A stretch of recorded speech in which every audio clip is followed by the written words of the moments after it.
ये किसी कक्षा में आप मैक्सिमम लेके जाएं। आप इस भरोसे ना रहें कि आपको इसको दोबारा रिवाइज करना पड़े। और पिछले 2 दिन की पीडीएफ अभी आपको शेयर नहीं किया है। आज अभी इस क्लास, जब आप इस क्लास को देख रहे होंगे तो इस कक्षा के साथ साथ पुरानी 2 पीडीएफ भी आपको मिल जाएगी। अगला क्या कह रहा है यहाँ पे, पहला, नाभिक के अलावा कोशिका के जिस कोशिकांग में डीएनए होता है वो क्या है। क्या बोला जा रहा है, नाभिक के अलावा कोशिका के जिस कोशिकांग में डीएनए होता है वह कौन सा है, तो वह है माइटोकॉन्ड्रिया। याद रखिएगा, डीएनए के अलावा नाभिक के अलावा कोशिका के जिस कोशिकांग में डीएनए होता है उसको बोलते हैं माइटोकॉन्ड्रिया। अगला है, सौर ऊर्जा का एटीपी में रूपांतरण कब होता है। सौर ऊर्जा का एटीपी में रूपांतरण होता है कैसे, क्लोरोप्लास्ट में। याद रखिएगा, क्लोरोप्लास्ट में। याद रखिएगा, सौर ऊर्जा का एटीपी में रूपांतरण क्लोरोप्लास्ट में होता है। इसके साथ साथ यहाँ पे बहुत सारे कथन दिए हुए हैं, जैसे एक एक करके हम देख लेते हैं जो हमारे लिए महत्वपूर्ण होंगे। यहाँ पे बोला गया है विषाणु सम एकल तंतु आरएनए अणु से बने होते हैं। ठीक है, विषाणु सम एकल तंतु आरएनए अणु से बने होते हैं, ये आपको पता होना चाहिए फैक्ट। अगला है, साधारण मानव में कितने गुणसूत्र होते हैं, तो सबको पता है साधारण मानव में 46 गुणसूत्र आपको देखने को मिलते हैं। अब उसी के बाद अब यहाँ से और ध्यान देने की ज़रूरत है। देखो, ये रिवीजन क्लास है। मैं ये नहीं कह रहा हूँ कि यदि आपने बेसिक नहीं पढ़ा है, एक बार एनसीईआरटी आपने नहीं पढ़ा है, एक बार कोई साइंस की पुस्तक नहीं पढ़ा है, तो आप 100% यहाँ से कर ले जाएंगे। लेकिन इतना है कि यदि आपने 0 पढ़ा है साइंस अभी तक और इस कक्षा को देखते हैं या पूर्वालोकन से प्रश्नों को लगाते हैं तो मैक्सिमम आप चीज़ों को सही कर सकते हैं। अगला है, मानव शरीर की कोशिकाओं में पाए जाने वाला गुणसूत्र जोड़ों की संख्या कितनी है। मानव शरीर की कोशिकाओं में पाए जाने वाले गुणसूत्र जोड़ों की संख्या कितनी है, तो याद रखना है 23 जोड़े गुणसूत्र पाए जाते हैं। अगला है, जीवों में अत्यधिक विविधता का कारण क्या है। जीवों में अत्यधिक विविधता का कारण क्या है, तो याद रखिएगा, जीवों में अत्यधिक विविधता का कारण है उत्परिवर्तन। जीवों में अत्यधिक विविधता का कारण क्या है, उत्परिवर्तन। रट जाइएगा, जीवों में अधिकांश जो विविधता देखने को मिलती है उसका कारण क्या है, उत्परिवर्तन। अगला है, बंदर, चीता, तितली और छिपकली में से लिंग गुणसूत्र नहीं होते हैं किसमें। बंदर, चीता, तितली और छिपकली में से लिंग गुणसूत्र नहीं होते हैं किसमें, तो ये नहीं होते हैं छिपकली में। ठीक है। अगला है, पादप कोशिका जंतु कोशिका से भिन्न होती है किसके कारण, तो याद रखिएगा, पादप कोशिका जंतु कोशिका से भिन्न होती है कोशिका भित्ति के कारण। किसके कारण, कोशिका भित्ति के कारण। रट जाइएगा इसको कि पादप कोशिका जंतु कोशिका से भिन्न होती है किसके कारण, कोशिका भित्ति के कारण। कोशिका भित्ति के कारण। अगला है, जंतु कोशिका में अनुपस्थित होती है क्या। जंतु कोशिका जो होती है उसमें सेलुलोज की कोशिका भित्ति अनुपस्थित होती है। जंतु कोशिका में सेलुलोज की कोशिका भित्ति अनुपस्थित होती है। अगला है, जैव कोशिका का वह भाग जो कोशिका का पावर हाउस कहलाता है क्या है। जैव कोशिका का वह भाग जो कोशिका का पावर हाउस कहलाता है क्या है, इसको बोलते हैं माइटोकॉन्ड्रिया। क्या बोलते हैं इसको, इसको बोलते हैं माइटोकॉन्ड्रिया। याद रखिएगा, जैव कोशिका का वह भाग जो कोशिका का पावर हाउस कहलाता है उसको बोलते हैं माइटोकॉन्ड्रिया। ठीक है, चलिए आगे बढ़ते हैं। यहां पे बताएं, यहां पे बोला गया है पीतपिंड कोशिकाओं की संहति है। पीतपिंड कोशिकाओं की संहति है क्या, अंडाशय में पाई जाने वाली कोशिकाओं की। ठीक है। अगला है, प्लाज्मा झिल्ली किसकी बनी होती है। याद रखिएगा, प्लाज्मा झिल्ली किसकी बनी होती है, तो आपको बताना है प्लाज्मा झिल्ली प्रोटीन एवं लिपिड से बनी होती है। प्लाज्मा झिल्ली प्रोटीन एवं लिपिड से बनी होती है। प्लाज्मा झिल्ली प्रोटीन एवं लिपिड से बनी होती है। प्लाज्मा झिल्ली प्रोटीन एवं लिपिड से बनी होती है। अगला है, प्रोटीन संश्लेषण में सबसे अधिक महत्वपूर्ण भूमिका किसकी है। प्रोटीन संश्लेषण में सबसे अधिक महत्वपूर्ण भूमिका किसकी है, तो याद रखिएगा, प्रोटीन संश्लेषण में सर्वाधिक महत्वपूर्ण भूमिका है अंतःद्रव्यी जालिका और राइबोसोम की। किसकी है? अंतःद्रव्य जालिका और राइबोसोम की भूमिका जो है प्रोटीन संश्लेषण में सर्वाधिक है। अगला है लसिका कोशिकाएं बनती हैं। लसिका कोशिकाएं बनती हैं कहाँ पर? लसिका कोशिकाएं तिल्ली, थाइमस ग्रंथि, अस्थि मज्जा एवं लसिका ग्रंथियों में बनती हैं। ठीक है। अगला है स्तंभ कोशिका अनुसंधान के क्षेत्र में नवीनतम विकास के संदर्भ में निम्नलिखित कथनों पर विचार कीजिए। किसके संदर्भ में? स्तंभ कोशिका अनुसंधान के क्षेत्र में यहाँ पे बात करना है। अब स्तंभ कोशिका अनुसंधान के क्षेत्र में बात करना है तो पहला क्या कह रहा है? पहला है बीजापुटी अवस्था पर भ्रूण मानव स्तंभ कोशिकाओं का एकमात्र स्रोत है। बीजपुटी अवस्था पर भ्रूण मानव स्तंभ कोशिका का एकमात्र स्रोत है।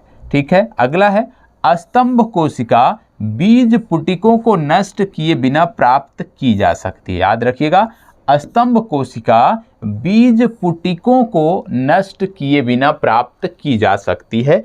तीसरा है स्तंभ कोशिकाएं वस्तुतः अनंत काल तक स्वयं ही पात्रे सजीवित हो सकती हैं। यह भी कथन सत्य है। अगला कह रहा है भारतीय अनुसंधान केंद्रों ने कुछ कोशिका रेखाओं का भी सृजन किया जिन्हें कई प्रकार से ऊतकों में विकसित किया जाता है। ठीक है। यह भी कथन आपका जो है, इसमें यदि हम बात करें तो आपको देखने को मिलता है कि ये जो 3 और 4 है ये आपके सही है। याद रखिएगा, कथन 3 और 4 सही हैं कि भारतीय अनुसंधान केंद्रों ने कुछ कोशिका रेखाओं का सृजन किया है। इसके बाद अगला है स्तंभ कोशिकाएं वस्तुतः अनंत काल तक स्वयं ही पात्रे सजीवित रह सकती हैं। ये 2 सही हैं और ये दोनों कथन आपके गलत हैं। ठीक है। अभी जब प्रश्न देखेंगे इससे जुड़ा हुआ तो चीजें और भी बेहतर ढंग से समझ में आएंगी। अब यहाँ पे बोला गया है विशेष रूप से, इसमें यहाँ पे बोला गया है प्रक्रमित, याद रखिएगा, प्रक्रमित कोशिका मृत्यु के कोशिकीय और आणविक नियंत्रण को क्या कहते हैं? प्रक्रमित कोशिका मृत्यु के कोशिकीय और आणविक नियंत्रण को क्या कहते हैं? इसको बोलते हैं एपोप्टोसिस।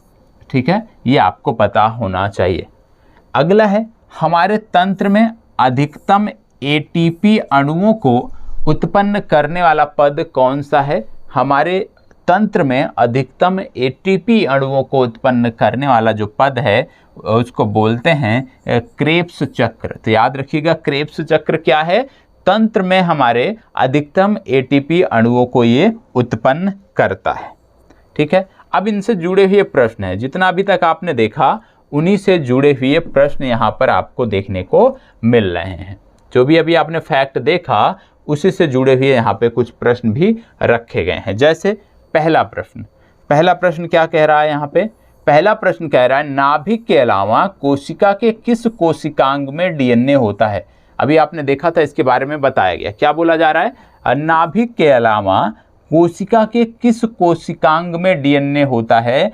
आईएएस में 2001 में पूछा गया है। तो अभी आपने पढ़ा कि नाभिक के अलावा कोशिका के माइटोकॉन्ड्रिया में जो है ये डीएनए होता है। यहाँ पे बताया गया है नाभिक के अलावा कोशिका के माइटोकॉन्ड्रिया तथा हरित लवक नामक कोशिकांग में डीएनए पाया जाता है। तो याद रखिएगा कि नाभिक के अलावा जो है वो 2 जगह, एक तो हरित लवक नामक कोशिकांग में और दूसरा यदि हम देखें तो माइटोकॉन्ड्रिया में। तो याद रखिएगा, माइटोकॉन्ड्रिया और हरित लवक नामक कोशिकांग में डीएनए होता है। ठीक है। तो डीएनए कहाँ कहाँ पाया जाता है? डीएनए हो गया 3 जगह पाया जाता है। पहला हो गया कोशिका।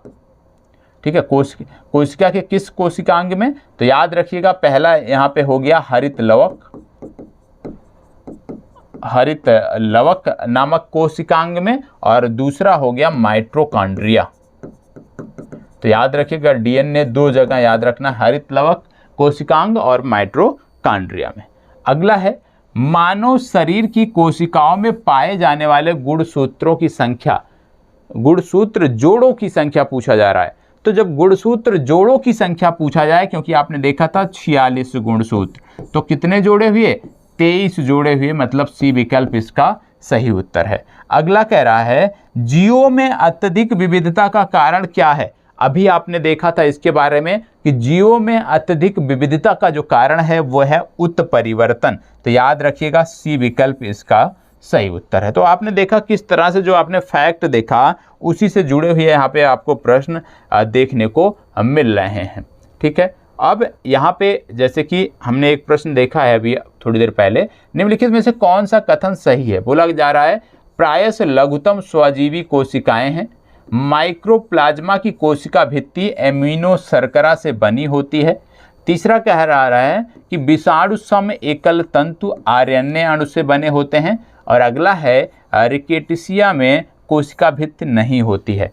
अब यहाँ पे बोला गया कौन सा सत्य है, तो इसमें सी कथन सत्य है, क्योंकि यहाँ बताया गया है कि विषाणु सम एकल तंतु आरएनए अणु से बने होते हैं। विषाणु सम एकल तंतु आरएनए अणु से बने होते हैं। यहाँ पे अब उसके बारे में बताया गया है।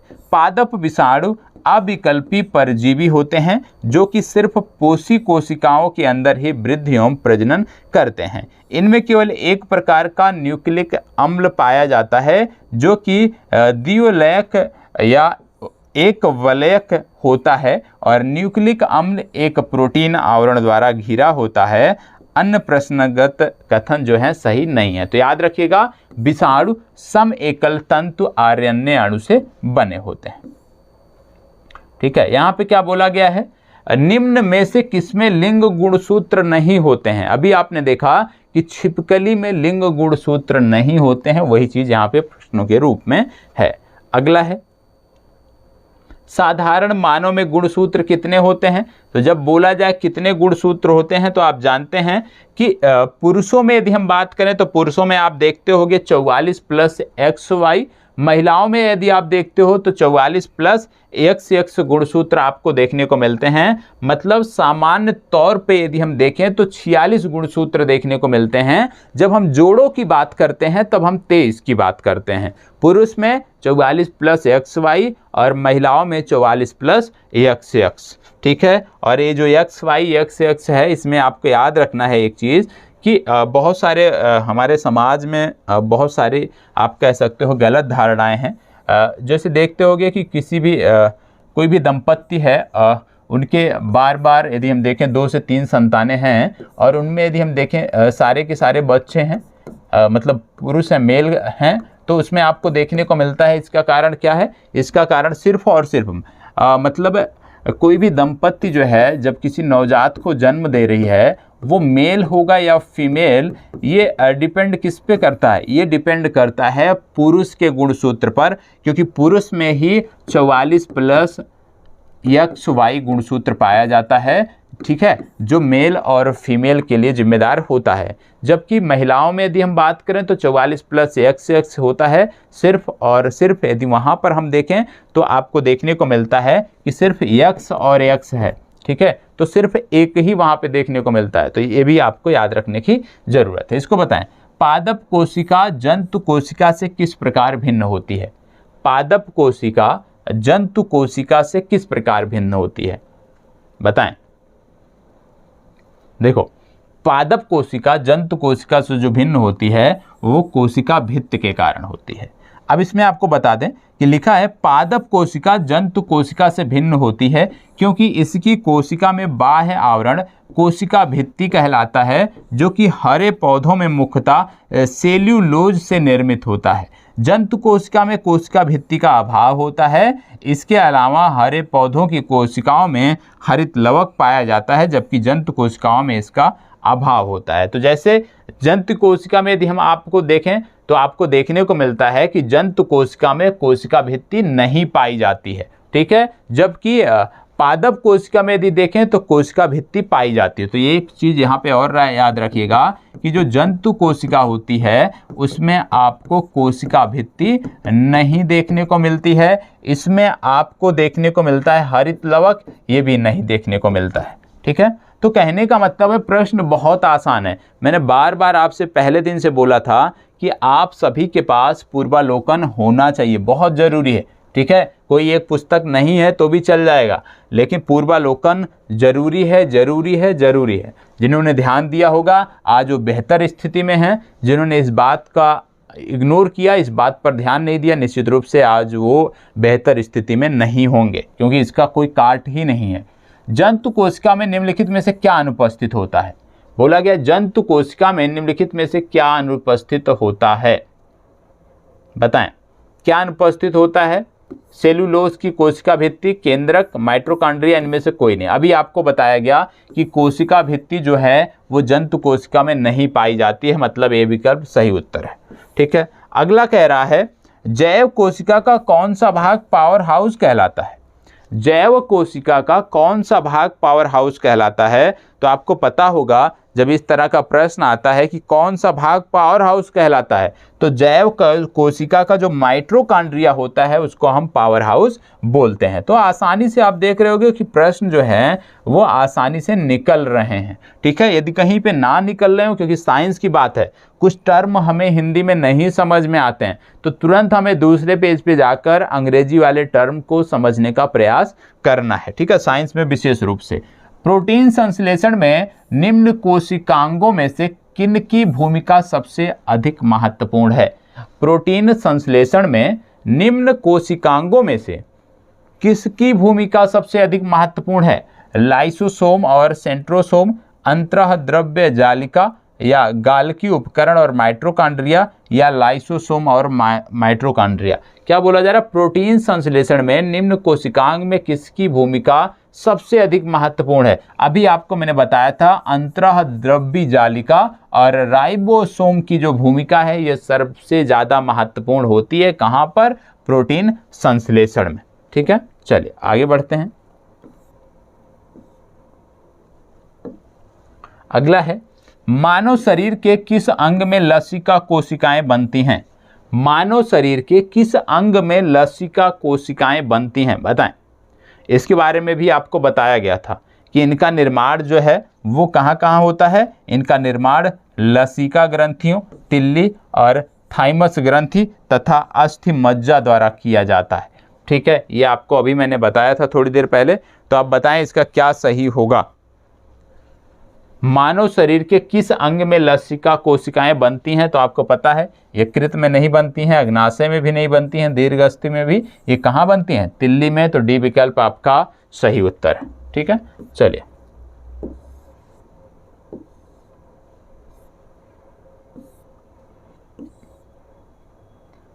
बोला गया है प्लाज्मा झिल्ली किसकी बनी होती है? तो आप जानते हो जब बात आती है प्लाज्मा झिल्ली की, क्योंकि प्लाज्मा झिल्ली या कोशिका झिल्ली जो है एक अर्ध पारगम्य सजीव झिल्ली है, और सजीव झिल्ली होने के साथ साथ इसमें आपको बता दें कि ये कोशिका के जीव द्रव्य को जो है वो घेरे रखती है।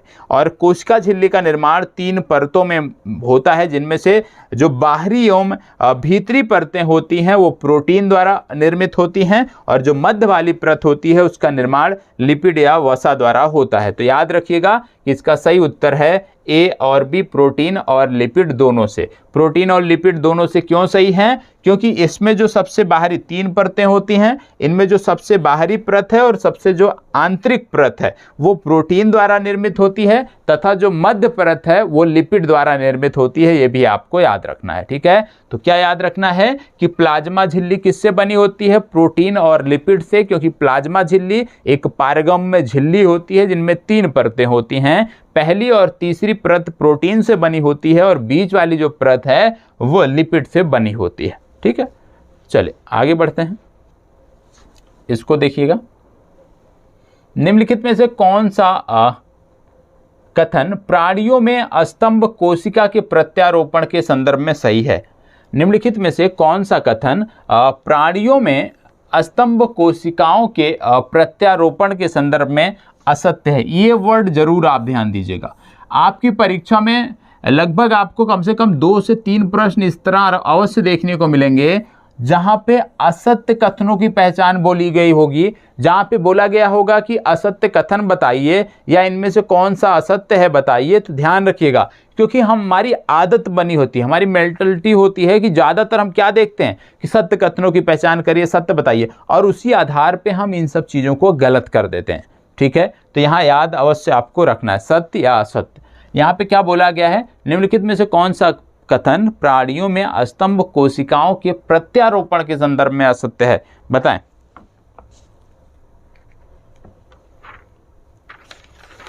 फास्ट जवाब दीजिएगा। अस्तंभ कोशिका की बात हो रही है। यह एक विभाजनशील कोशिका होती है जिसमें स्वतः विभाजन की प्रक्रिया होती है, और जब यह स्वतः विभाजन की प्रक्रिया होती है तो स्वयं ही यह बहुत सारी आप कह सकते हो कि बहुत सारी कोशिकाओं का निर्माण करते हैं, और ये अंगों के क्षतिग्रस्त ऊतकों की मरम्मत भी करते हैं।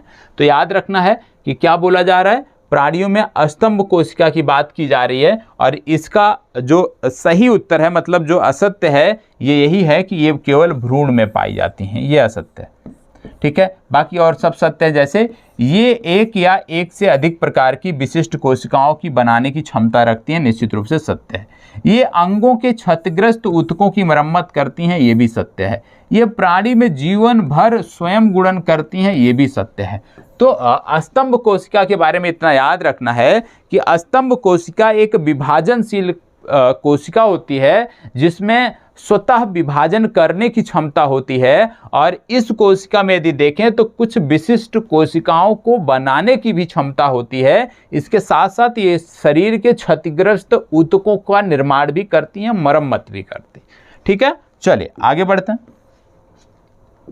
इसको बताएं। प्रक्रमित कोशिका मृत के कोशिकीय और आणविक नियंत्रण को क्या कहते हैं? प्रक्रमित कोशिका मृत्यु के कोशिकीय और आणविक नियंत्रण को क्या कहते हैं? एपोप्टोसिस, काल प्रभावन, अप्रहासन या ऊतकक्षय, क्या कहते हैं आपको बताना। प्रक्रमित कोशिका मृत्यु के कोशिकीय और आणविक नियंत्रण को क्या कहते हैं, बताएं।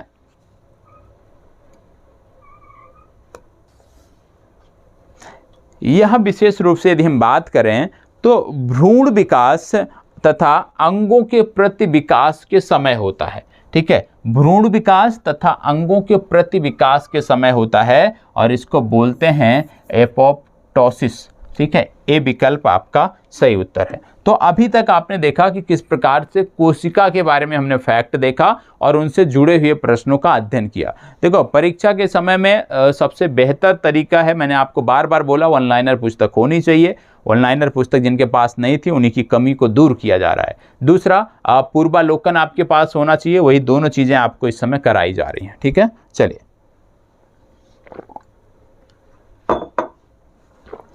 आगे देखते हैं।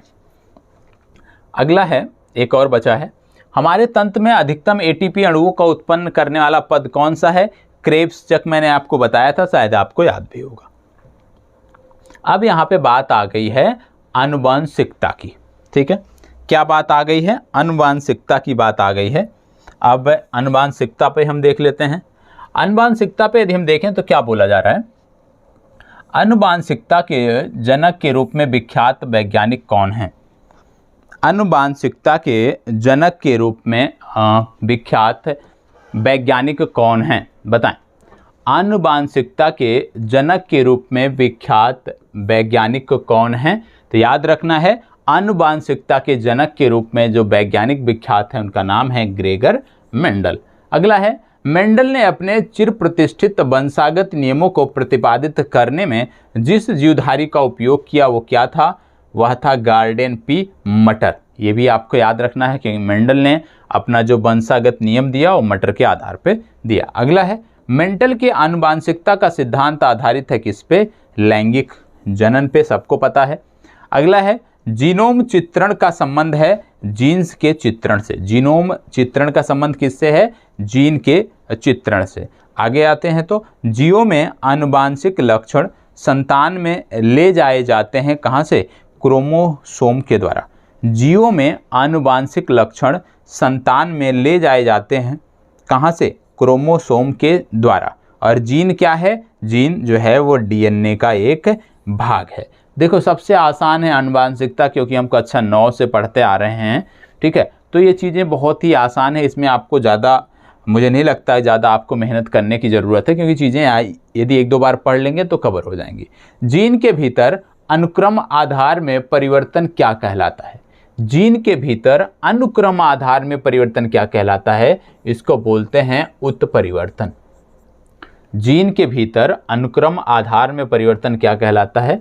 उत्परिवर्तन। अगला है, हमारे शरीर में आनुवांशिकता की इकाई को क्या कहते हैं? तो हमारे शरीर में आनुवांशिकता की जो इकाई है उसको बोलते हैं जीन। अगला, किसी भी प्रजाति में गुणसूत्रों की संख्या क्या होती है? स्थिर रहती है। आपने अभी देखा, मानव प्रजाति के बारे में देखा कि 46, ये घटता बढ़ता नहीं है, ठीक है। इसके साथ साथ जीव कोशिकाओं में आनुवांशिक लक्षणों के नियंत्रण में उत्तरदायी कौन होता है? वो होता है डीएनए, ठीक है। आनुवांशिक लक्षणों में नियंत्रण के लिए उत्तरदायी कौन होता है? डीएनए उत्तरदायी होता है। इसके बाद है अगला, प्लवमान जीन या जंपिंग जीन के सिद्धांत का प्रतिपादन किसने किया था? जंपिंग जीन या प्लवमान जीन का जो प्रतिपादन था ये किया था बारबरा मैकलिंटॉक ने। याद रखिएगा, बारबरा मैकलिंटॉक ने इसका प्रतिपादन किया था। अगला है, एडेनिन, टायरोसिन, गुआनिन एवं साइटोसिन में से डीएनए में उपलब्ध वह यौगिक जो एमिनो अम्ल नहीं बनाता है। कहने का मतलब है ये सारी चीज़ें डीएनए में उपस्थित होती हैं, लेकिन इनमें से वह कौन सा यौगिक है जो अमीनो अम्ल नहीं बनाता है? वह है टायरोसिन, ठीक है। इसको आपको रट लेना है। अगला है, डीएनए में मौजूद शर्करा होती है डीऑक्सीराइबोस। याद रखिएगा, डीऑक्सीराइबोस। अगला है, डीएनए की खोज किसने की थी? तो याद रखना है आपको, फ्रेडरिक मिसर ने 1869 में डीएनए की खोज की थी। अगला है, डीएनए की द्विकुंडली संरचना किसने दी थी? तो डीएनए की द्विकुंडली संरचना जो है वो वाटसन तथा क्रिक द्वारा दी गई थी, ठीक है। तो इतना आपने देखा कि जो फैक्ट हैं आपको सिर्फ पढ़ते जाना है, कहानी की तरह रटने का प्रयास आपको नहीं करना है। कहानी की तरह से ईमानदारी से पढ़ना है, और पढ़ने के बाद जो है उससे संदर्भित प्रश्नों को हमें लगाना है, ठीक है। अब यहाँ पे उससे संदर्भित प्रश्न दिए गए हैं, एक एक करके हम देखते हैं कि क्या प्रश्न, यदि हमने कहानी की तरह सिर्फ सुना है तो क्या हम प्रश्न हल कर पाते हैं। कह रहा है, वर्तमान आनुवांशिक विज्ञान का जनक कौन है?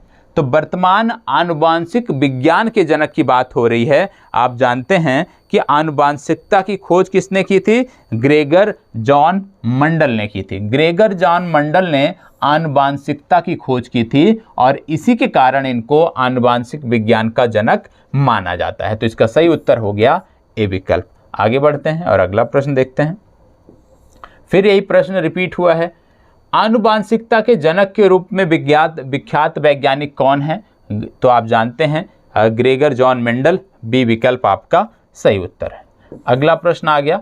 अगला प्रश्न कह रहा है, मेंडल ने अपने चिर प्रतिष्ठित वंशागत नियमों को प्रतिपादित करने में जिस जीवधारी का उपयोग किया वह कौन था? बताएं, किस जीवधारी का उपयोग मेंडल ने अपने वंशागत नियमों को प्रतिपादन करने के लिए किया था? तो आपने बताया था अभी, गार्डन पी या मटर का प्रयोग किया था। तो ये भी आपका सही उत्तर है।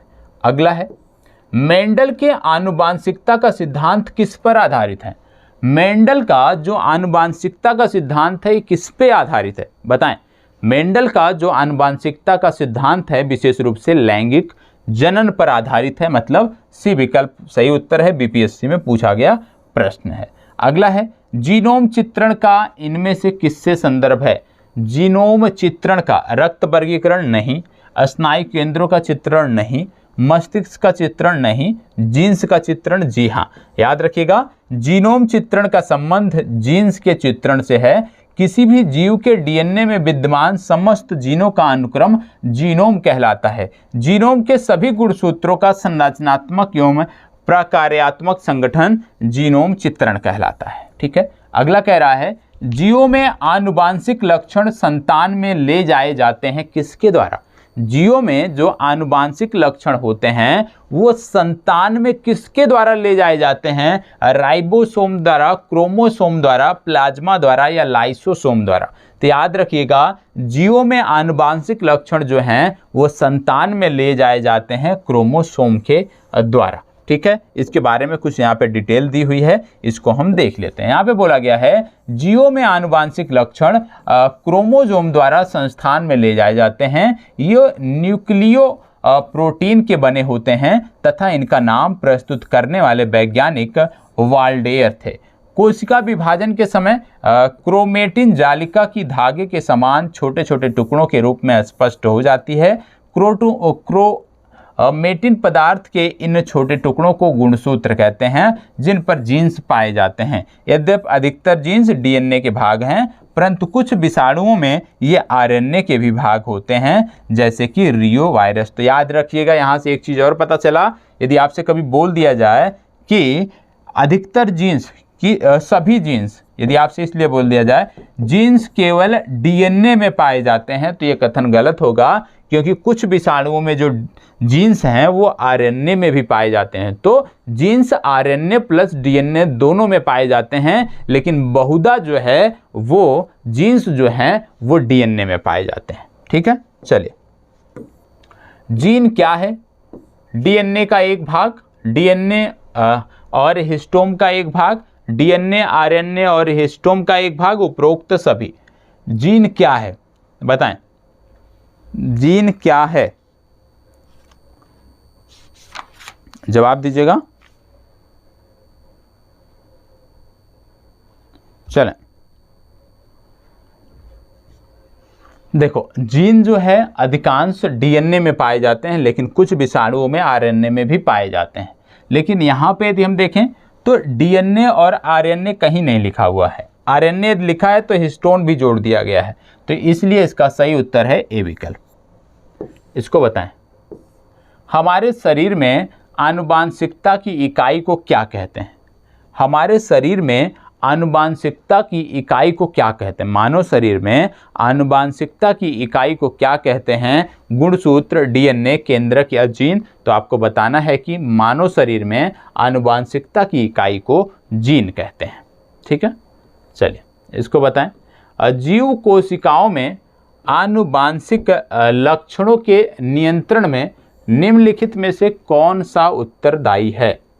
जीव कोशिकाओं में आनुवांशिक लक्षणों के नियंत्रण में निम्नलिखित में से कौन सा उत्तरदायी है? बताएं। जीव कोशिकाओं में आनुवांशिक लक्षणों के नियंत्रण में निम्नलिखित में से कौन सा उत्तरदायी है? Enzyme, RNA, hormone, DNA? बताएं। जीव कोशिकाओं में आनुवंशिक लक्षणों के नियंत्रण में निम्नलिखित में से कौन सा उत्तरदायी है?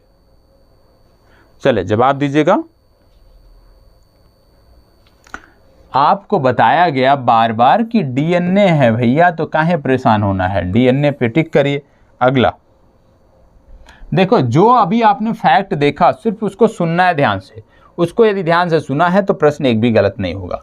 प्लवमान जीन या जंपिंग जीन के सिद्धांत का प्रतिपादन किसने किया था? जंपिंग जीन के का जो प्रतिपादन है वो किसने किया था? बताएं। जंपिंग जीन की बात हो रही है तो आपको पता है, आपको अभी बताया गया था कि बारबरा मैकिलटॉक द्वारा जंपिंग जीन का प्रतिपादन किया गया था। अगला है, डीएनए में उपलब्ध कौन सा यौगिक एमिनो अम्ल नहीं बनाता है? तो याद रखिएगा, डीएनए में उपस्थित टायरोसिन जो है वो एमिनो अम्ल नहीं बनाता है। अगला आ गया, डीएनए में मौजूद शर्करा किसके रूप में होती है? अभी आपको बताया गया कि डीएनए में जो शर्करा मौजूद होती है वो डीऑक्सी राइबोज के माध्यम से होती है, ये आपको पता होना चाहिए। राइबोजाइम्स होते हैं क्या हैं? राइबोजाइम्स क्या होते हैं? डीएनए, आरएनए, प्रोटीन्स या इनमें से कोई नहीं? ये क्या होते हैं? देखो, राइबोसोम्स की बात हो रही है या राइबोन्यूक्लिक एसिड एंजाइम की बात हो रही है। यह आरएनए अणु हैं जो विशेष रूप से जैव रासायनिक प्रतिक्रियाओं को उत्प्रेरित करते हैं। जैव रासायनिक प्रतिक्रियाओं को उत्प्रेरित करने के लिए इनका प्रयोग किया जाता है और विशेष रूप से ये आरएनए होते हैं। ठीक है, अब बात आ गई है जैव उर्वरक की। ठीक है, अब हम जो चर्चा देखने वाले हैं वो जैव उर्वरक के बारे में देखने वाले हैं। ठीक है, 2 टॉपिक हमने देखा और उम्मीद करता हूं कि यदि एक बार आप इसका रिवीजन कर लोगे तो ये 100% कहीं नहीं गया है, इसको 100% आप कर सकते हो। सिर्फ कैसे? एक बार रिवीजन से। यहाँ से जाने के बाद एक बार इस कक्षा को अवश्य देखना है। यदि आपके पास पूर्वालोकन है तो 1 लाइनर पढ़ के पूर्वालोकन को जाकर स्वयं से लगाएं। ठीक है, अगला है नोस्टॉक एनाबिना एजोटोबैक्टर तथा माइकोराइजा में से वे जो नाइट्रोजन स्थितीकरण करने वाले जीव नहीं हैं। इनमें से कौन से जीव हैं जो नाइट्रोजन स्थितीकरण नहीं करते हैं? बताएं, कौन से जीव हैं जो नाइट्रोजन स्थितीकरण नहीं करते हैं? इसको बोलते हैं माइकोराइजा। क्या बोलते हैं? माइकोराइजा नामक जो जीव है वो नाइट्रोजन स्थितीकरण नहीं करता है। अगला है ईस्ट क्लोरेला एजोला तथा मोल्ड में से एक जैव उर्वरक का स्रोत क्या है? ईस्ट क्लोरेला एजोला तथा मोल्ड में से एक जैव उर्वरक का स्रोत क्या है? यह है एजोला। यहाँ पे रटने का काम करना पड़ेगा आपको, ठीक है, क्योंकि ये चीज़ें बहुत कम पढ़ी होती हैं। अगला है दालें, चावल, गेहूं तथा गन्ना में नाइट्रोजन स्थितीकरण जीवाणु जिस पौधे की जड़ के साथ संयोजन करते हैं वह कौन सा है? दालें, चावल, गेहूं तथा गन्ना में नाइट्रोजन स्थितीकरण जीवाणु जिस पौधे की जड़ के साथ संयोजन करते हैं वह कौन सा है? वह है दालें। आप जानते हैं, बोला जाता है कि जब भी हम कृषि करते हैं तो बीच में दालों को जरूर उगाना चाहिए। दालों को उगाने से जो मृदा होती है उसमें नाइट्रोजन की जो कमी होती है वो पूरी हो जाती है। ठीक है, अगला है यूरिया। यूरिया इसके बाद स्पष्ट नहीं है, 2 या 4D ये क्या है? स्टेप्टोसाइक्लिन तथा एजोला में से एक जैविक उर्वरक है। तो जैविक उर्वरक है एजोला, क्योंकि अभी आपने देखा कि जैव उर्वरक का स्रोत है एजोला। ठीक है, अगला है पशुओं विशेषतः दुधारू गायें के अनुपूरक भोजन के रूप में प्रयुक्त जैव उर्वरक कौन सा है? पशुओं में विशेष रूप से जो दुधारू पशु हैं उनमें अनुपूरक भोजन के रूप में प्रयुक्त जो जैव उर्वरक है वह है एजोला।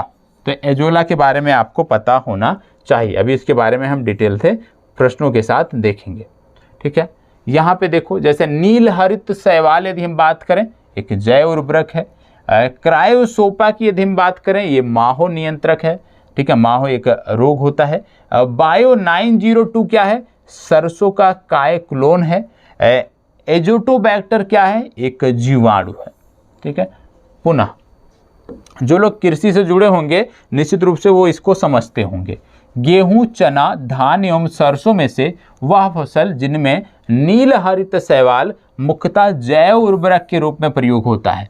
नील हरित शैवाल जो है इनमें से किस फसल में जैव उर्वरक के रूप में प्रयुक्त होता है? तो इनमें से जो धान की फसल है उसमें यह जैव उर्वरक के रूप में प्रयुक्त होता है। अगला है बाजरा, गेहूं, मक्का एवं धान में से नील हरित शैवाल का उपयोग नत्रजन आपूर्ति हेतु किया जाता है। किसको? बाजरा, गेहूं, मक्का एवं धान में नील हरित शैवाल का उपयोग नाइट्रोजन के लिए प्रयोग किसमें किया जाता है? ये किया जाता है धान में। तो याद रखिएगा, नील हरित शैवाल का विशेष रूप से प्रयोग धान की फसल में किया जाता है। एजोला एक अच्छा उर्वरक होता है कब? जब नील हरित शैवाल को इसके साथ मिला देते हैं। तो याद रखिएगा, एजोला एक अच्छा उर्वरक है यदि इसको नील हरित शैवाल के साथ मिला दिया जाए।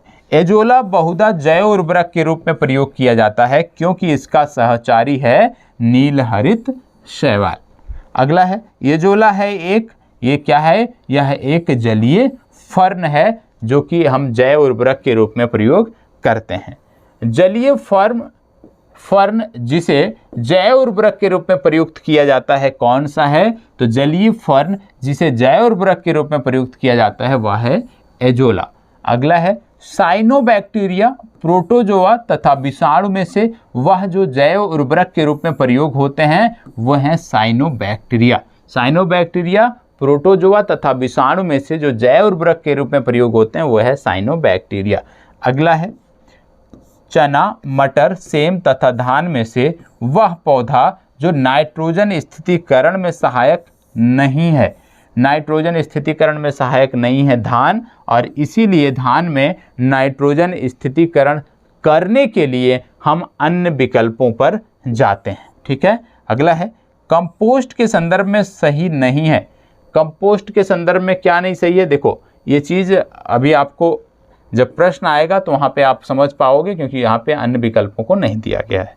अगला है लाल, भूरा, हरा तथा नीला हरा शैवाल में से जो जैविक नाइट्रोजन निर्धारण से संबंधित है वह है नीला हरा, नील हरित शैवाल या नीला हरा शैवाल, बात एक ही है। ठीक है। फसलों उत्पादन में नाइट्रोजन उपयोग क्षमता की वृद्धि की जा सकती है। किसके द्वारा वृद्धि की जा सकती है? उर्वरक की मात्रा के बार बार प्रयोग द्वारा, नाइट्रोजन अवरोधक के प्रयोग द्वारा तथा नाइट्रोजन धीरे धीरे छोड़ने वाले उर्वरकों के प्रयोग द्वारा। इसके माध्यम से भी हम ये चीज़ों को कर सकते हैं। सोयाबीन में नाइट्रोजन स्थितीकरण की यदि हम बात करें तो इसके लिए जिम्मेदार बैक्टीरिया कौन है? तो सोयाबीन में जब हम नाइट्रोजन स्थितीकरण की बात करते हैं तो इसके लिए जिम्मेदार बैक्टीरिया है राइजोबियम जैकोनिकम। ठीक है। अब यहाँ से हम देखेंगे इसके बाद इससे संबंधित प्रश्नों को, पहले इसको भी देख लेते हैं। यहाँ पे क्या बोला गया है? यहाँ पे बताया जा रहा है कि बायोचार ऊर्ध्वाधर खेती में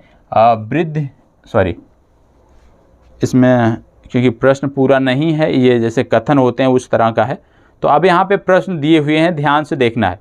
यदि आप प्रश्न कर ले जाते हैं, ध्यान से सुना होगा ना, तो आधे प्रश्न तो यूं ही आप कर ले जाओगे। क्या है? निम्नलिखित में से कौन जैव उर्वरक के रूप में प्रयुक्त होता है? इनमें से कौन जैव उर्वरक के रूप में प्रयुक्त होता है? क्या क्या है? देखो कहाँ पूछा गया है? यूपीपीसीएस में 2 बार पूछा गया, 2001, 2002। ठीक है। क्या क्या है? एजोला, अल्फा, नाइट्रोलिन, नील हरित शैवाल। इनमें से कौन सा है जो जैव उर्वरक के रूप में प्रयुक्त होता है? आपको बताना है। बताएं, इनमें से कौन जैव उर्वरक के रूप में प्रयुक्त होता है? इनमें से कौन जैव उर्वरक के रूप में प्रयोग होता है? आपको पता होगा, बोला जा रहा है इनमें से कौन जैव उर्वरक के रूप में प्रयोग होगा, तो इतनी तो जानकारी आपको होगी कि जैव उर्वरक की जब हम बात करते हैं तो आपको याद होना चाहिए कि नील हरित शैवाल, एजोला, दोनों चीज़ें आप देखते होंगे कि जैव हरित के रूप में प्रयोग किया जाता है। तो यहाँ पे एजोला और नील हरित शैवाल, जबकि यहाँ पे किसी विकल्प में दिया नहीं है 1 और 2, तो इसलिए यहाँ पे थोड़ा सा विकल्प में गलती है। ठीक है, हो सकता है कि प्रश्न गलत हो, लेकिन यहाँ पे एजोला और नील हरित शैवाल सही उत्तर होगा। ठीक है, चलिए आगे बढ़ते हैं, इसको बताएं। निम्नलिखित में से कौन एक जैव उर्वरक का स्रोत है? जैव उर्वरक का स्रोत कौन सा है? Azolla, east, chlorella, mould. तो बार बार आप पढ़ते आ रहे हो कि एजोला जो है एक जैव उर्वरक का स्रोत है। ठीक है, एजोला को उसकी नाइट्रोजन स्थितीकरण क्षमता के चलते व्यापक रूप में जैव उर्वरक के रूप में प्रयोग किया जाता है, क्योंकि ये नाइट्रोजन को बांधे रखता है, नाइट्रोजन को बांधे रखने में मददगार साबित होता है। अगला है, निम्नलिखित में से एक जैविक उर्वरक है, इनमें से कौन सा एक जैविक उर्वरक है? तो आप जानते हो बार बार बात हो रही है एजोला की, एजोला एक जैविक उर्वरक है। यहाँ पे अभी पशुओं के बारे में हमने बात किया कि पशुओं विशेषतः दुधारू गो के अनुपूरक भोजन के रूप में प्रयुक्त जैव उर्वरक कौन सा है? तो अभी यहाँ पे आपको बताया गया कि एजोला जो है ये इनके लिए जैव उर्वरक है। तो यहाँ पे आप देख रहे हो कि ज़्यादातर जो प्रश्न हैं वो सिर्फ और सिर्फ एजोला से ही संदर्भित पूछे गए हैं। जैसे यहाँ पे बताया गया है कि दुधारू पशुओं पर किए गए प्रयोगों से साबित हुआ है कि जब इन पशुओं को उनके दैनिक आहार के साथ 1.5 से 2 किलोग्राम एजोला प्रतिदिन दिया जाता है तो दुग्ध उत्पादन में 15 से 20% की वृद्धि होती है। एजोला को यदि हम दुधारू पशुओं को 1 से 2 किलोग्राम प्रतिदिन देते हैं तो दुग्ध उत्पादन क्षमता में 20% की वृद्धि हो रही है, इसीलिए एजोला का प्रयोग इनमें किया जाता है। अगला है, निम्नलिखित में से कौन सुमेलित नहीं है? नील हरित शैवाल, जैव उर्वरक, बायो 902 सरसों का कायक्लोन, इसके बाद अगला है एजोटोबैक्टर जैव कीटनाशी, और अगला है क्रायोसोपा माहो नियंत्रण। अब बोला गया इनमें से कौन सुमेलित नहीं है, तो चलें बताएं कौन सा सुमेलित नहीं है, क्योंकि आसान सा है, इसमें ज़्यादा परेशान होने की ज़रूरत नहीं है। बताएं कौन सा सुमेलित नहीं है, चलें बताएं कौन सा सुमेलित नहीं है। देखो आपको बता दें कि नील हरित शैवाल जैव उर्वरक है, इसके बारे में आपने देखा है, ठीक है। क्रायोसोपा माहो नियंत्रण है, ये भी आपने देखा। बायो 902 सरसों का कायक्लोन है, लेकिन एजोटोबैक्टर जो है ये जैव कीटनाशी नहीं है बल्कि एक जीवाणु है, ठीक है। यह एक जीवाणु है, ना कि जीव कीटनाशी, इसलिए डी विकल्प आपका सही उत्तर है। चलो यहां पे देखो, बोला गया निम्नलिखित किस फसल में नील हरित शैवाल मुख्यतः जैव उर्वरक के रूप में प्रयोग किया जाता है? इनमें से किस फसल में नील हरित शैवाल मुख्यतः जैव उर्वरक के रूप में प्रयोग किया जाता है? तो आप जानते हो धान, क्योंकि धान में नाइट्रोजन स्थितीकरण नहीं हो पाता है, तो नाइट्रोजन स्थितीकरण, नाइट्रोजन की आपूर्ति को सुनिश्चित करने के लिए नील हरित शैवाल का प्रयोग किया जाता है, ठीक है। चलिए आगे बढ़ते हैं, इसको बताएं। नील हरित शैवाल का उपयोग नाइट्रोजन उपस्थिति आपूर्ति के लिए कहां पर किया जाता है? तो आपको पता है धान में किया जाता है, इसको बताएं।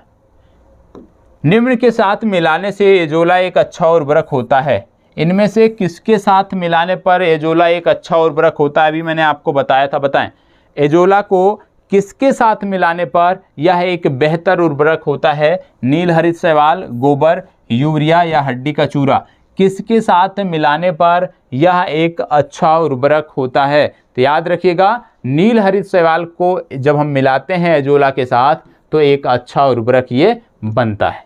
अगला है, एजोला बहुधा जैव उर्वरक के रूप में प्रयोग किया जाता है क्योंकि इसका सहचारी कौन है? नील हरित शैवाल। ये है एजोला है एक, क्या है? एजोला एक जलीय फर्न है, इसको बताएं। जलीय फर्न जिसे जैव उर्वरक के रूप में प्रयोग किया जाता है कौन सा है? तो आप जानते हैं जलीय फर्न जिसे जैव उर्वरक के रूप में प्रयोग किया जाता है वह है एजोला। ये सारे के सारे पूछे हुए प्रश्न हैं, ठीक है। निम्नलिखित में से कौन से सूक्ष्मजीवी जैव उर्वरक के रूप में प्रयोग होते हैं? तो साइनोबैक्टीरिया को हम जैव उर्वरक के रूप में प्रयोग करते हैं, इसको बताएं। क्या बोला गया है? फसल उत्पादन में नाइट्रोजन उपयोग क्षमता, नाइट्रोजन का उपयोग जो क्षमता है उसकी वृद्धि कैसे की जाती है? मृदा में यदि हम बात करें फसल उत्पादन में नाइट्रोजन की वृद्धि कैसे की जा सकती है? उर्वरक की मात्रा के बार बार प्रयोग द्वारा निश्चित रूप से इससे नाइट्रोजन की आपूर्ति होगी। नाइट्रोजन अवरोधक के रूप में मतलब नाइट्रोजन को वहां पे रोकने के लिए एक अवरोधक का प्रयोग किया जा सकता है, जी हाँ। नाइट्रोजन धीरे छोड़ने वाले उर्वरकों के प्रयोग द्वारा, ये भी सही है। और उपरोक्त सभी मतलब सारे कथन इसके सही हैं, इसलिए डी विकल्प इसका सही उत्तर है। जो लोग कृषि से जुड़े होंगे, खेती किसानी करते होंगे, उनके लिए बहुत ही आम चीज़ें हैं। बोला जा रहा है सोयाबीन में नाइट्रोजन स्थितीकरण के लिए जिम्मेदार बैक्टीरिया कौन सा है? तो सोयाबीन की जब हम बात करते हैं तो नाइट्रोजन स्थितीकरण के लिए जो जिम्मेदार बैक्टीरिया है उसको बोलते हैं राइजोबियम जैकोनिकम। राइबोजियम जैकोनिकम ये सोयाबीन में जिम्मेदार बैक्टीरिया है। चलिए अगला है 2,4-D है, 2,4-D है, क्या है ये? यह एक खरपतवार नाशी है, ठीक है। यह एक खरपतवार नाशी है, ये आपको पता होना चाहिए, ठीक है। अब आगे बढ़ते हैं और अगला देख लेते हैं, छोटा सा है, ठीक है, लास्ट है आज का। यह है मानव शारीरिकी एवं क्रिया विज्ञान, कंकाल एवं मांसपेशियों की बात हम करेंगे, मांसपेशियों के तंत्र की बात करेंगे। तो आइए देख लेते हैं, सिर्फ इसके बारे में मैंने आपको डिटेल से बताया है क्योंकि जब बायो के प्रश्न को हम ऐड करते थे आपकी चर्चा के साथ, वहाँ पे इसके बारे में चर्चा हुई है, तो हो सकता है बहुत सारी चीज़ें आपको याद हों। जैसे हमारे शरीर का अधिकतम भार बना है कैसे? हमारे शरीर का अधिकतम भार जो है वो जल से बना है, ये आपको पता होना चाहिए। अगला है, एक वयस्क मानव शरीर में जल प्रतिशत कितना होता है? एक वयस्क मानव शरीर में जल प्रतिशत 60 से 70% होता है। अगला है, मानव शरीर में जिस तत्व का प्रतिशत सबसे अधिक होता है वह कौन सा है? तो मानव शरीर में जिस तत्व का प्रतिशत सबसे अधिक होता है, यदि हम उसकी बात करें तो वह है ऑक्सीजन। मानव शरीर में ऑक्सीजन का जो प्रतिशत है वो सबसे अधिक है। अगला है, लौह, सोडियम, ऑक्सीजन एवं आयोडीन में से मानव शरीर में सर्वाधिक प्रचुरता से पाया जाने वाला तत्व कौन सा है? लौह, सोडियम, ऑक्सीजन एवं आयोडीन में से मानव शरीर में सर्वाधिक प्रचुरता से पाया जाने वाला जो तत्व है वह है ऑक्सीजन। ठीक है, मानव शरीर में सबसे ज्यादा मात्रा में ऑक्सीजन होता है। अगला है, लोहा, सोडियम, फास्फोरस एवं कैल्शियम में से मानव शरीर में अधिकतम मात्रा में कौन सा पाया जाता है? तो यदि हम लोहा, सोडियम, फास्फोरस और कैल्शियम की बात करें तो मानव शरीर में सबसे ज़्यादा मात्रा होती है कैल्शियम की। इन चारों में सबसे ज़्यादा मात्रा होती है कैल्शियम की। वयस्क मानव में कितनी हड्डियां होती हैं? वयस्क मानव में 206 अस्थियां होती हैं। मानव कंकाल में अब तक ज्ञात हड्डियों की संख्या कितनी है? 206। ठीक है, चलिए अब याद करिएगा, ये चीजें मैंने आपको बताई है। क्या बोला जा रहा है? मानव शरीर की सबसे छोटी हड्डी होती है, मानव शरीर की सबसे छोटी हड्डी जो होती है ये होती है स्टेपीज। और मानव शरीर की जो सबसे छोटी हड्डी स्टेपीज होती है ये पाई कहाँ जाती है? ये कान में पाई जाती है। तो याद रखिएगा, मानव शरीर की सबसे छोटी हड्डी है स्टेपीज, यह कान में पाई जाती है। मनुष्य की खोपड़ी में होती हैं, मनुष्य की खोपड़ी में होती हैं कुल 28 अस्थियां। यदि हाइओइड को इसमें जोड़ लें तो कुल 29 हो जाती हैं। Magnesium chloride, calcium carbonate, calcium phosphate तथा सोडियम क्लोराइड में से वह लवण जो मानव हड्डियों में सर्वाधिक मात्रा में पाया जाता है, तो मानव हड्डियों में से इनमें से कैल्शियम फास्फेट सर्वाधिक मात्रा में पाया जाता है। ठीक है, अगला है, मनुष्य के शरीर में पसलियों के जोड़े होते हैं। मनुष्य के शरीर में जो पसलियों के जोड़े होते हैं वो कुल हैं 12। मानव शरीर में 12 पसलियों के जोड़े होते हैं। मनुष्य के शरीर में पैर की हड्डी खोखली होती है, याद रखना है। शल्य क्रिया में आर्थोप्लास्टी क्या है? आर्थोप्लास्टी से क्या होता है? कूल्हे के जोड़ का प्रतिस्थापन होता है। तो याद रखिएगा, आर्थोप्लास्टी क्या है? कूल्हे के जोड़ का प्रतिस्थापन। ठीक है, आगे देख लेते हैं। कशेरुक रज्जु में से निकलती है क्या? कशेरुक रज्जु में से 31 जोड़ियां तंत्रिका निकलती हैं। एक स्वस्थ मनुष्य एक दिन में कितना, यदि हम देखें, मूत्र का विसर्जन करता है तो 1.5 लीटर। याद रखिएगा, एक स्वस्थ मनुष्य जो होगा एक दिन में 1.5 लीटर पेशाब करता है, ये आपको पता होना चाहिए। अगला है, प्रत्यस्थ ऊतक जो हड्डियों को एक साथ पकड़े रहते हैं उन्हें क्या कहते हैं? उनको बोलते हैं स्नायु या लिगामेंट। चलो इसको बताएं। दांतों पर जमी परतें बनी रहती हैं। दांतों पर जो परतें जमी रहती हैं वो बनी रहती हैं किसके? भोजन के कण, थूक, मुख अम्ल और बैक्टीरिया से। नाखून काटते समय दर्द नहीं होता है, क्यों? नाखून काटते समय दर्द क्यों नहीं होता? क्योंकि नाखून मृत कोशिकाओं के द्रव्य द्वारा बने रहते हैं। नाखून मृत कोशिकाओं के द्रव्य द्वारा बने रहते हैं जिनमें रक्त संचरण नहीं होता है। नाखून मृत कोशिकाओं के द्रव्य द्वारा बने होते हैं जिनमें रक्त संचरण नहीं होता है, इसीलिए हमें दर्द नहीं होता है। अगला है, अस्थि एवं दंत निर्माण हेतु आवश्यकता होती है। अस्थि एवं दंत निर्माण हेतु किसकी आवश्यकता होती है? कैल्शियम की आवश्यकता होती है और फास्फोरस की आवश्यकता होती है। ठीक है, आगे देख लेते हैं। अगला बोला जा रहा है कि कैल्शियम, फास्फोरस, फ्लोरीन तथा आयोडीन में वह पौष्टिक तत्व जो अस्थि एवं दांतों के निर्माण के लिए आवश्यक नहीं है। तो आप जानते हो, अस्थियों एवं दांतों के निर्माण की बात करें तो आयोडीन जो है वो आवश्यक नहीं है, बाकी सभी आवश्यक हैं। अगला है, मनुष्य के जीवन काल में 2 बार विकसित होते हैं क्या? मनुष्य के जीवन काल में जो कुल दांत होते हैं उनमें से 20 दांत ऐसे होते हैं जो 2 बार विकसित होते हैं, जिनको आप दूध का दांत बोलते हो। तो 20 दांत होते हैं सिर्फ जो 2 बार विकसित होते हैं, बाकी के दांत एक ही बार रहते हैं, दोबारा नहीं होते हैं। ठीक है। अस्थि, दंतवल्क, डेंटिन तथा सीमेंट में से हमारे शरीर का सबसे दृढ़ भाग कौन सा है? तो याद रखिएगा, हमारे शरीर का सबसे दृढ़ भाग है दंतवल्क। ठीक है। अगला, मानव शरीर में सबसे मजबूत मांसपेशियां कहाँ होती हैं? मानव शरीर में सबसे महत्वपूर्ण मांसपेशियां, सबसे मजबूत मांसपेशियां जबड़े में होती हैं। ठीक है। चलिए अब प्रश्न देख लेते हैं। प्रश्न क्या कह रहा है? प्रश्न कह रहा है हमारे शरीर का अधिकतम भार बना है। हमारे शरीर का अधिकतम भार बना है। कहाँ से बना है? अस्थियों का, शारीरिक अंगों का, त्वचा, मांसपेशियों व अंगों का, या जल का? अभी आपने पढ़ा कि हमारे शरीर का लगभग 60 से प्रतिशत लगभग 2/3 भाग जो है वो कहीं ना कहीं जल का होता है। तो डी विकल्प सही उत्तर है। एक वयस्क मानव शरीर में जल प्रतिशत कितना होता है?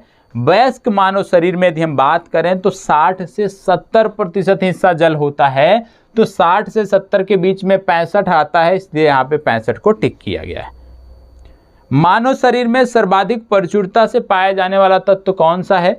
मानव शरीर में सर्वाधिक प्रचुरता में इन चारों में से पाया जाने वाला जो तत्व है वह है ऑक्सीजन। लौह, सोडियम और आयोडीन से ज़्यादा ऑक्सीजन होता है। मानव शरीर में अधिकतम मात्रा में पाए जाने वाला तत्व है, अब तत्व कौन कौन से हैं? लोहा, फास्फोरस, सोडियम और कैल्शियम। तो इन चारों में से मानव शरीर में जो तत्व है वो सबसे ज़्यादा है कैल्शियम। ठीक है। अब यहाँ पे कुछ डिटेल दी हुई है। जैसे मानव शरीर में प्रधान रूप से 6 तत्व पाए जाते हैं जो oxygen, carbon, hydrogen, nitrogen, calcium तथा फास्फोरस हैं। मानव शरीर के भार का 65% oxygen, 18% carbon, 10% hydrogen, 3% nitrogen, 1.4% calcium तथा 1.1% फास्फोरस होता है। ये गणना हमें पता होना चाहिए कि मानव शरीर में 65% ऑक्सीजन, 18% कार्बन, 10% हाइड्रोजन, मतलब यदि हम देखें तो ऑक्सीजन, ठीक है, कार्बन और हाइड्रोजन, ये तीनों मेन हैं, ये आपको पता होना चाहिए। ठीक है। चलिए आगे बढ़ते हैं। मानव कंकाल में अब तक ज्ञात हड्डियों की संख्या कितनी है? तो 206 हड्डियों की बात की जाती है। इसको बताएं। 20 वर्ष की आयु पर मानव शरीर में हड्डियों की संख्या कितनी होती है? 20 वर्ष की आयु, क्योंकि आप वयस्क हो चुके हैं, और वयस्क होने पर जो हड्डियों की कुल संख्या होती है वो होती है 206। इसको बताएं। निम्नलिखित में से कौन मानव शरीर की सबसे छोटी हड्डी है? और सबसे छोटी या सबसे लघुतम बोला जाता है, तो आप जानते हो सबसे छोटी बोले या सबसे लघुतम बोले, ये हड्डी किसकी बात हो रही है? ये हड्डी हो रही है कान की हड्डी की बात, और इसको बोलते हैं स्टेपीज। ठीक है। और सबसे बड़ी हड्डी कहाँ होती है? जांघ में होती है, जिसको बोलते हैं फीमर। तो सबसे लघुतम सेम प्रश्न है, इसको बताएं। मनुष्य की खोपड़ी में कुल अस्थियां होती हैं, यहाँ ध्यान दीजिएगा, मनुष्य की खोपड़ी में कुल कितनी अस्थियां होती हैं? 28, 32, 30, 40। मनुष्य की खोपड़ी में कुल कितनी अस्थियां होती हैं? तो मनुष्य की खोपड़ी में कुल 28 अस्थियां होती हैं। ठीक है। मनुष्य की खोपड़ी में कुल अस्थियों की संख्या 28 होती है, जिनमें से 8 मस्तिष्क के चारों ओर मस्तिष्क खोल अर्थात कपाल बनाती हैं। शेष हड्डियों में से 14 हड्डियां हमारे चेहरे का कंकाल बनाती हैं तथा 6 हड्डियां मध्य कर्णों की अस्थियां बनाती हैं। तो याद रखिएगा कि मस्तिष्क में जो कुल अस्थियां होती हैं वो तो हैं 28, लेकिन इनमें से 8 हड्डी जो होती है वो मस्तिष्क के चारों ओर मस्तिष्क का खोल बनाती है अर्थात कपाल बनाती है। शेष हड्डियों में से 14 हड्डियां हमारे चेहरे का कंकाल बनाती हैं। तो यदि आपसे इस तरह का प्रश्न आ जाए कि मनुष्य की खोपड़ी में जो 28 हड्डियां होती हैं उनमें से सबसे ज़्यादा हड्डियां जो हैं वो किस भाग से निर्माण करती हैं, तो याद रखिएगा उनमें सबसे ज़्यादा जो है वो हमारे चेहरे का कंकाल बनाती हैं और इनकी संख्या है 14। बाकी के 6 हड्डियां जो हैं ये मध्य कर्णों को विकसित करती हैं। निम्नलिखित में से कौन सा लवण मानव हड्डियों में सर्वाधिक मात्रा में पाया जाता है? इनमें से कौन सा लवण है जो मानव हड्डियों में सर्वाधिक मात्रा में पाया जाता है? उसको बोलते हैं कैल्शियम फास्फेट। चलो इसको बताओ। मनुष्य के शरीर में पसलियों के कितने जोड़े होते हैं? यहाँ पे जोड़ों की बात हो रही है, तो आप जानते हैं मानव शरीर में कुल 24 पसलियां होती हैं, मतलब 12 जोड़े कुल होते हैं। ये आपको पता होना चाहिए। ये विकल्प इसका सही उत्तर है। इसको बताएं। मनुष्य के शरीर में पैर की हड्डी क्या होती है? ठोस होती है, सरंधी होती है, कीलक होती है, खोखली होती है? बताएं, मनुष्य के शरीर में पैर की हड्डी किस प्रकार की होती है? मानव शरीर में जो हमारे पैर की हड्डी है ना, ये खोखली होती है। ठीक है। मनुष्य के शरीर में पैर की हड्डी यदि हम बात करें, यहाँ पे बताया गया है कि ठोस होती है, जबकि अभी हमने फैक्ट देखा था खोखली होती है, लेकिन ये यूपीपीसीएस में पूछा गया है। ठीक है, तो इसका मतलब है कि यूपीपीसीएस में पूछा गया है, तो ये सही होगा। तो याद रखिएगा मनुष्य के शरीर में जो पैर की हड्डी है वो ठोस होती है। पैर की हड्डी जो है, तो माफ़ करिएगा, जो होती है वो ठोस होती है, क्योंकि यूपीपीसीएस ने यदि सही माना है तो यही सही उत्तर होगा। ठीक है, तो ठोस होती है, ये आपको याद रखना है। और मनुष्य के पैर की जो हड्डी है ठोस होती है, जो कि ऊपर से नीचे की ओर क्रमशः जांग या जंघा या पाया तथा पैर में बटी होती है। जांग में सिर्फ एक हड्डी फीमर होती है, जो कि सबसे बड़ी हड्डी है शरीर की, सबसे लंबी हड्डी है, सबसे भारी हड्डी है। जंघा में टिबिया तथा फिबुला नामक 2 हड्डियां भी होती हैं, जबकि पैर में 3 भाग गुल्फ, तलुआ और पादांगुलिया होती हैं। तो याद रखिएगा कि यदि आपसे पूछ लिया जाए कि टिबिया और फिबुला किस हड्डी का भाग हैं, तो याद रखिएगा टिबुला और फिबिया जो हैं जांग की जो हड्डी फीमर होती है उसका भाग हैं, और जो पैर की हड्डी होती है वो 3 भाग में गुल्फ, तलुआ और पादांगुलिया जो हैं इन 3 भागों में बटी होती है। तो याद रखिएगा पैर की जो मनुष्य के पैर की जो हड्डी है वो ठोस होती है। इसके बारे में मैं एक बार कंफर्म कर लूँगा, क्योंकि अभी जो हमने फैक्ट देखा था उसमें खोखला सही किया गया था, यहाँ पे ठोस बोला गया है, तो इसको मैं देख लूँगा। ठीक है, तो इसके बारे में मैं आपको कमेंट बॉक्स में अवगत करा दूंगा, लेकिन अभी के लिए ठोस याद रखिएगा। सरल क्रिया में आर्थोप्लास्टी क्या है? कूल्हे का प्रत्यारोपण बताया गया था, कूल्हे के जोड़ का प्रतिस्थापन, तो सी विकल्प इसका सही उत्तर है। प्रत्यस्थ ऊतक जो हड्डियों में एक साथ पकड़े रहते हैं उन्हें क्या कहते हैं? प्रत्यस्थ ऊतक जो हड्डियों को एक साथ पकड़े रहते हैं उनको क्या कहते हैं? उनको बोलते हैं लिंगामेंट स्नायु। ठीक है, इसको बताएं। दांतों पर जमी परतें बनी होती हैं, आपको बताया गया भोजन के कण, थूक, मुख अम्ल और बैक्टीरिया से।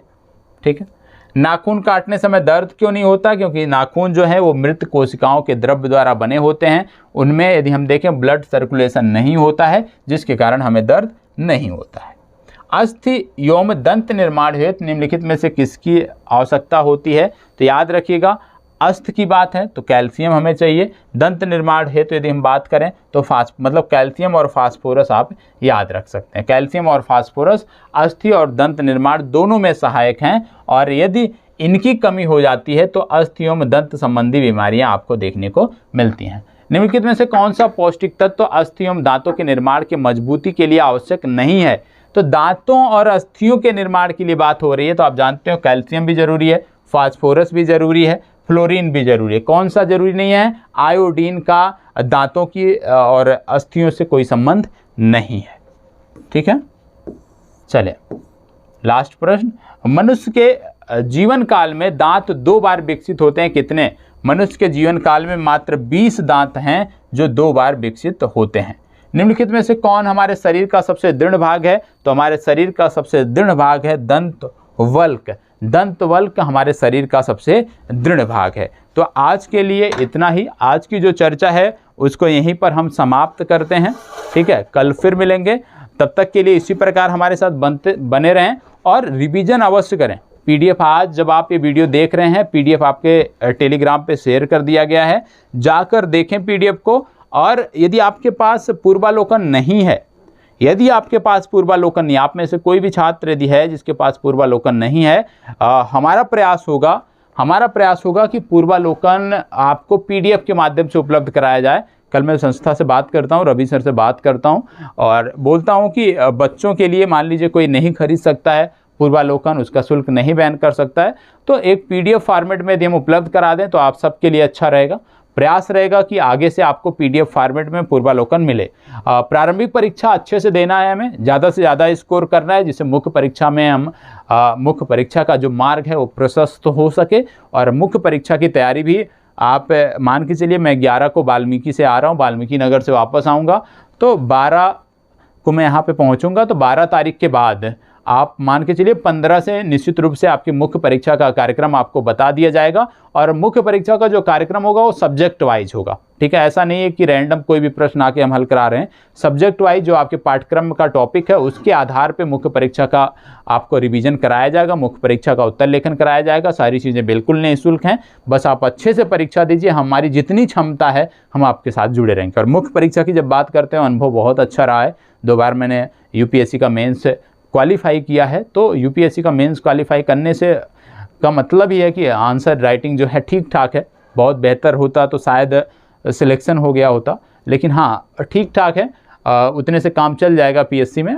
तो जितनी मेरी जानकारी है वो मैं आपको उपलब्ध कराने का प्रयास करूँगा। और आप में से जो भी क्योंकि मैं आपको पूर्वी चंपारण के वाल्मीकि नगर जो टाइगर रिजर्व है वहाँ पे 2 दिन रहने वाला हूँ, 9-10 को रहने वाला हूँ, 11 को वहाँ से चेकआउट करूँगा। तो यदि कोई छात्र आसपास के हैं तो निश्चित रूप से आपसे मुलाकात होगी, ठीक है। चलिए, धन्यवाद, बहुत बहुत आभार।